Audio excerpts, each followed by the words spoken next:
If you want to get in so bad, why did he take it so long? Joe Concha writes about the media for everyone that asked, especially the Hill. He joins us now live from a studio, which is very close to his house. Hey, Joe, first off, is it surprising he got such positive reviews after 3 weeks ago? The touchy-feely Joe didn't really explain himself too well? Surprising? Is that a rhetorical question, Brian? I believe it is. Yeah, look, The View, amazingly, falls under ABC's news division. That's not even seen as an entertainment show, so I'll just leave that there. And I watched this interview today, and I didn't hear any questions in terms of who is Joe Biden. He has been in politics for nearly 40 years, and I honestly don't know what's at his core. And in the end, Hillary Clinton made this mistake, because we saw that in those clips that you played.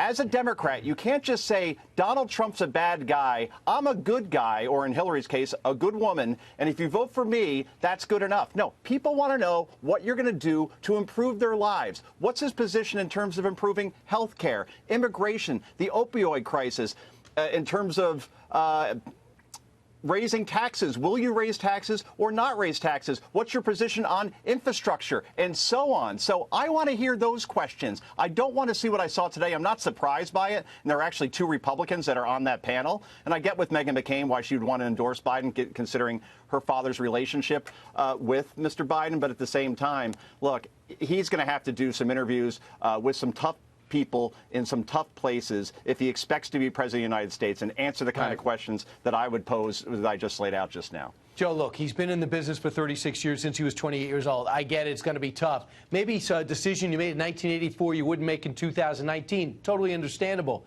But if Donald Trump teaches you anything, it's don't run from it. Embrace it, explain it, but don't apologize for it. I'm not sure what he's doing about 2 controversial things, the Anita Hill situation as well as the touchy-feeling trend. He hasn't really apologized. He addressed it. And the other thing he did, he mocked right after he addressed it in his poorly done Instagram video. So far, in terms of damage control, you can't give him an A. Oh, no, you can't. He has been in crisis mode for the past 2 months before he even ran, right?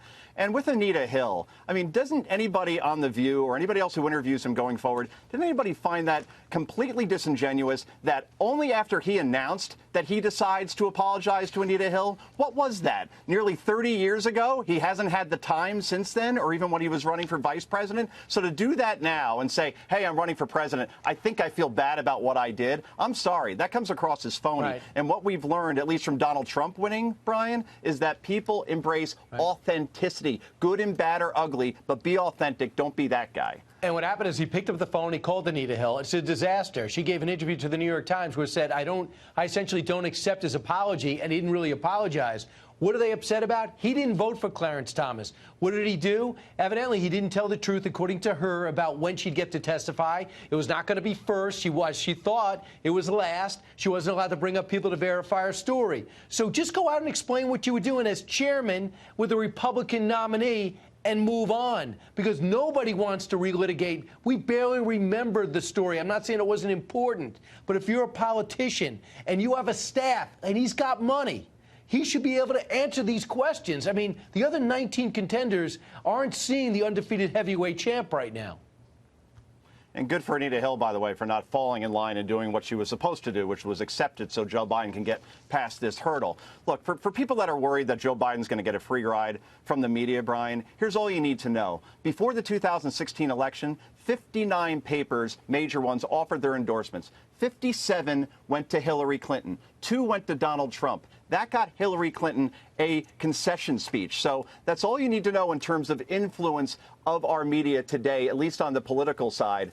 And look, the bottom line is that as far as the media putting their finger on the button for Joe Biden, we saw it, obviously, with Hillary Clinton. It simply doesn't work because half the country does not trust the messenger. It's all white noise. The punditry and the predictions mean nothing to the American people. They'll decide what happens here from debates and a concise message, which Biden needs to establish. Besides, Trump is a bad guy. And, Joe, I got to let you go, but you understand how controversial it's going to be for him when he did not know how to greet the hosts. He said, I didn't know what to do, to shake your hand, to give you a hug, to give you a kiss, because we're friends. But with Joe Biden to win in 2019, he can't be Joe Biden. That could be a problem. Joe, you're released to go party and go to the club is right near your house like you do every Friday night. Appreciate it.